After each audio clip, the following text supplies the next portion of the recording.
بسم اللہ الرحمن الرحیم۔ سعودی اردو ٹی وی میں آپ کی خدمت میں حاضر ہیں محمد قریشی تازہ بریکنگ نیوز کے ساتھ۔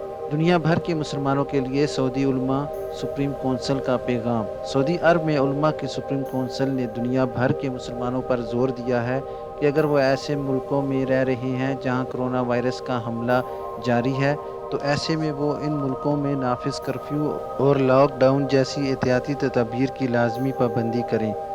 العربیہ نیٹ کے مطابق علماء کی سپریم کورٹ کونسل کی جانب سے کہا گیا ہے کہ تمام مسلمان اپنے اپنے ممالک میں نافذ قوانین پر مکمل عمل کریں اور رمضان المبارک میں نمازیں اور تراویح کی نماز اپنے گھروں میں ادا کریں۔ مسلمان جن ملکوں میں رہائش پذیر ہیں انہیں وہاں عالمی وبا کی روک تھام کی خاطر نافذ کردہ احتیاطی تدابیر کا لحاظ رکھتے ہوئے اپنے دینی فرض کی ادائیگی کی مثال پیش کرنی چاہیے۔ وہاں کی حکومتوں نے مسلمانوں کو دینی شعائر ادا کرنے کی اجازت دے رکھی ہے، تاہم انہیں ادا کرتے وقت یہ خیال رکھنا چاہیے کہ اس سے دوسروں کو پریشانی نہ ہو اور سماجی رابطوں میں دوری کا جو عمل اپنایا گیا ہے اس پر کاربند رہیں اور دوسروں کی پریشانی کا باعث نہ بنے۔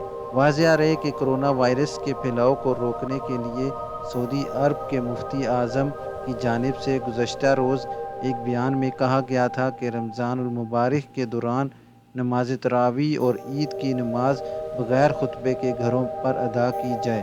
سعودی عرب سمیت متعدد اسلامی ملکوں مصر، متحدہ عرب امارات نے بھی مساجد کے اندر نماز باجماعت پر غیر معینہ مدت کے لیے پابندی عائد کر رکھی ہے تاکہ کرونا وائرس کے پھیلاؤ کو ممکنہ حد تک روکا جا سکے۔